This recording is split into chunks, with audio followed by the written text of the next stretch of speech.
Time now for sports on 104.7 The Cave. Here's Ned Reynolds. 104.7 The Cave. Mike, the intern, on the phone this morning with Ned Reynolds. The last thing that I want to do after losing a game like that yesterday is talk to someone who's actually a fan of the Eagles, but luckily you and I don't have to be in the same room together. Bottom line is this, incredible run for my team, 3 Super Bowls in a row. I couldn't be prouder. Obviously, last night the Eagles wanted it more, and really, in my personal opinion, the defense were the only team, part of the Chiefs, that deserved to be in that game. Offense just nothing there. Absolutely nothing. I've got to admit to you, Mike, when that game started, after the first series of plays, I told the folks I was watching, well, Kansas City's feeling Philadelphia out now. They're ready to rock and roll, and they never got anything done. And I'm just sitting there, what is the direction of this team? They don't appear to me to be going anywhere. Well, let me tell you, that's one of the problems that watching the game on TV. Those who will tell you that you can see football better on TV, balderdash. That's not the case at all, because what you do is miss out on the panoramic effect of the whole game. Philadelphia's defense was the reason for that. They had Mahomes completely puzzled. They had the whole offensive scheme of Kansas City completely puzzled. I thought Kansas City's defense did a remarkably good job. You knew they were going to shut down Saquon Barkley, and they did. They stacked against him, held him to only 57 yards. But that freed Philadelphia's offense. And Jalen Hurts is a pretty good ball player. Like him or not, or criticize him or not, I should say, he can play. And he found his receivers, A.J. Brown and some of the others, but it was the defense that did the trick, because poor Patrick blames himself as having a bad game and not being able to come to the rescue and so forth. That's totally unfair. It was the fact that he was under pressure, sacked 6 times, hurried 16 times. I don't care who you are, Superman or whomever, you're not going to win when the defense is collapsing all over you like that.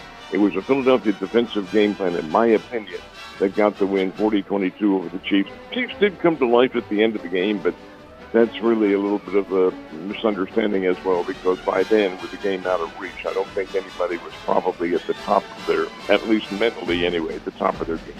No, and again, they didn't have any life to them. I mean, you can just see straight out of the gate that the Eagles wanted it a lot more, and as they say, the battle's won up front, and that Eagles defensive line just destroyed the offensive line for the Kansas City Chiefs. I mean, within probably first 5-10 minutes, I was like, it's Tampa Bay all over again. Mahomes is going to be running for his life, and that's exactly the way it felt all night long. But again, I can't be down on my guys too long. I mean, that was the 3rd Super Bowl in a row. Great team, great season. It just sucked the real Chiefs didn't get a chance to play last night, because that was not a good look. You can look at it that way, Mike, and that's a good, from a fan standpoint, that's a good way of looking at it. This is not a true representation of what Kansas City can play, but what it does represent is the fact that the opposition is now getting a shot at what Kansas City had been doing and able to shut it down. So here's where the adjustments come in. We're going to talk about that in a little bit in the second segment coming up. But you have to give credit where credit is due, and certainly Philadelphia played well. Mahomes is Patrick Mahomes, and he's going to be around for a long time, as are some of these other players. The Chiefs are a good team. And arguably, in my opinion, I talked about this on Ned Talk the other day, I think they're the best team in the NFL. I think the quickest team in the NFL.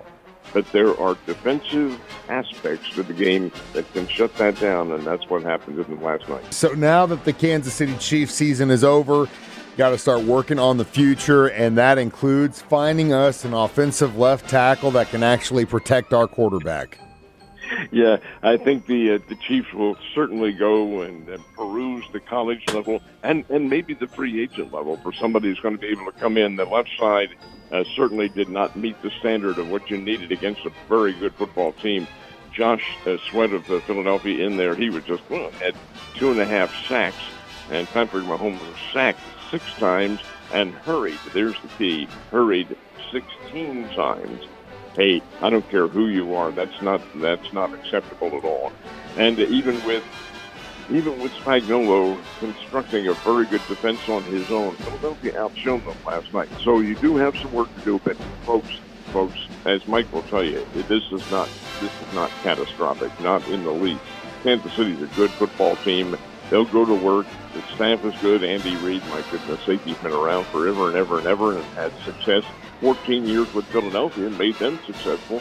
And now with the Chiefs, he's one of the winningest coaches in the history of the game and one of the award winners in the history of the game. So, hey, don't despair. Kansas City will have a very good team. And I don't know if the fact that the date hasn't been set yet. They play Philadelphia again next year up at Arrowhead.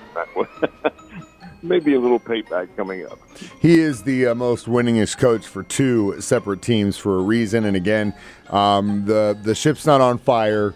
The mentality stays the same. I guarantee you this is going to make our boys hungry. And if we can figure out some of those gaps, and that included the offensive line, which is probably the biggest one we had going into this game. And I think everyone kind of knew that realistically, especially after going through the Tampa Bay game a couple years ago, that would be the situation. So hopefully they can figure that out, but that just goes to show you where the war is won, and that is up front.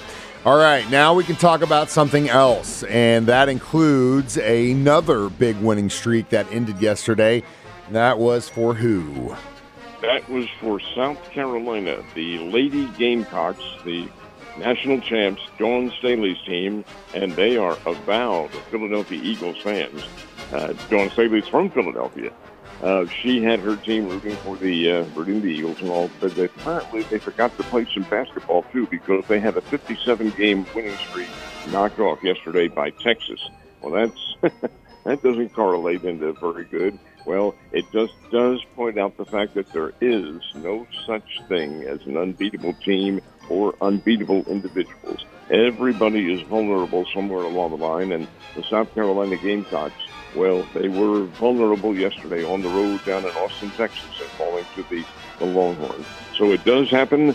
I'm sure Coach Staley drowned her sorrows for a short time, but then her favorite football team came away with a win. But one does not correlate with the other.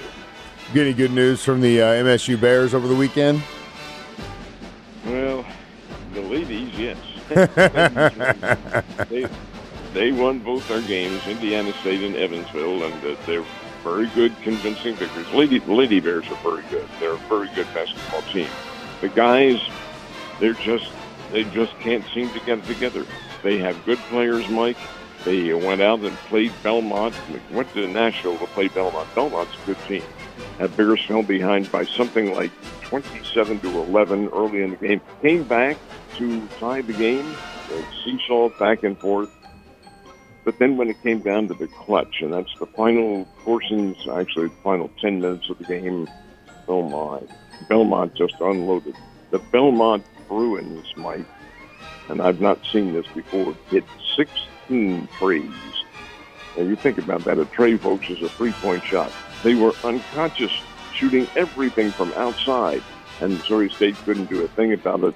And the Bears ended up losing by a score of 86-65, 86-65 it was, and Belmont got the win. So the Bears continue their struggle. The season, well, of course, you still have the tournament to go, but the season is coming to an end. The tournaments will be coming up, and can't really see the Bears going all that much farther. The Drury teams played Quincy. The Lady Panthers lost in double overtime, but the Panthers, the men's team, did win a very close game, so they got a victory there. Missouri played Texas A&M over the weekend in Columbia. Texas A&M got the win by 3 points. That's a tough way to go. Definitely is a sad, tough way to go, but you know what?